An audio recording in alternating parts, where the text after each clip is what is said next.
ក្រុមហ៊ុន Cdida Taxi Cambodia សូមជម្រាបសួរតើអតិថិជនជាទីស្រឡាញ់ត្រូវការសេវាកម្មលេខប៉ុន្មានដែរ 1. សេវាកម្មតុកតុកឥណ្ឌានិងកង់3ខ្មែរក្នុងក្រុងភ្នំពេញនិង25ខេត្តក្រុង 2. សេវាកម្មតាក់ស៊ីម៉ែតក្នុងក្រុងទៅមកប្រលានយន្តហោះនិង25ខេត្តក្រុង 3. សេវាកម្មជួលរថយន្តគ្រប់ប្រភេទគ្រប់ស៊េរីគិតជាម៉ោងថ្ងៃខែឆ្នាំយកតែរថយន្តនិងអ្នកបើកបរ 4. សេវាកម្មជួលតែអ្នកបើកបរនិងអ្នកបើកបរពិសេស VIP driver អរគុណបងប្អូនឥឡូវលទ្ធផលធ្វើឲ្យបណ្ណាតោះទៅតាមដានស្ដាប់ទាំងអស់គ្នាថត sport ជូនខាងក្រុមហ៊ុន Cdida Taxi Cambodia អូខេក្រុមហ៊ុន Cdida Taxi Cambodia សូមជម្រាបសួរតើអតិថិជនជាទីស្រឡាញ់ត្រូវការសេវាកម្មលេខប៉ុន្មានដែរ 1. សេវាកម្មតុកតុកឥណ្ឌានិងកង់3ខ្មែរក្នុងក្រុងភ្នំពេញនិង25ខេត្តក្រុង 2. សេវាកម្មតាក់ស៊ីម៉ាតក្នុងក្រុងទៅមកប្រលានយន្តហោះនិង25ខេត្តក្រុង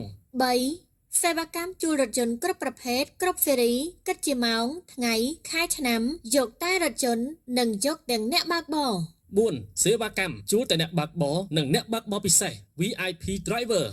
5. សេវាកម្មដឹកជញ្ជូនអីវ៉ាន់រហ័សហៅភ្លាមដឹកភ្លាម Fast Delivery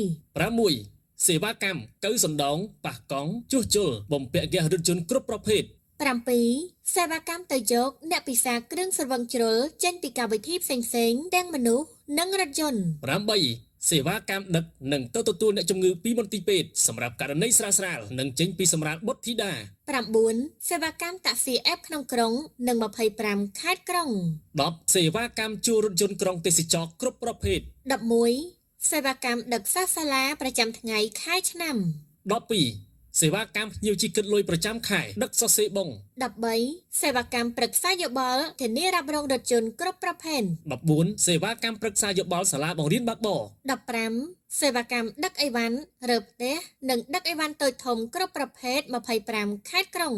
16. សេវាកម្មទិញលក់និងបង់រំលោះរថយន្តគ្រប់ប្រភេទ 17. សេវាកម្មប៉ះកង់និងប៉ូលីសរថយន្តដល់ទីកន្លែង Cdida Taxi Cambodia សេវាកម្មល្អរថយន្តស្អាតទំនើបគ្រប់ស៊េរីអ្នកបើកបរមានបទពិសោធន៍ច្រើនឆ្នាំបើកទទួលសមាជិកថ្មីគ្រប់25ខេត្តក្រុងទាំងអ្នកអត់មានរថយន្តនិងអ្នកមានរថយន្តអតិភិបចំពោះអ្នកបើកបរនារី លេខទំនាក់ទំនងមាន Telegram បម្រើសេវា24ម៉ោង010 25 25 25 099 25 25 25និង097 25 25 25និងលេខ4 Facebook Page 010 25 25 25សូមអរគុណ អូខេបងប្អូនបាទលទ្ធផលធ្វើឲ្យបានប៉ុណ្ណឹង ចាបងប្អូនស្ដាប់ហើយពេញចិត្តជាមួយនឹងសេវាកម្មលេខប្រមាណដែរព្រោះថាមានសេវាកម្មពិសេសច្រើនមែនទែនជាមួយនឹងក្រុមហ៊ុន Cdida Taxi Cambodia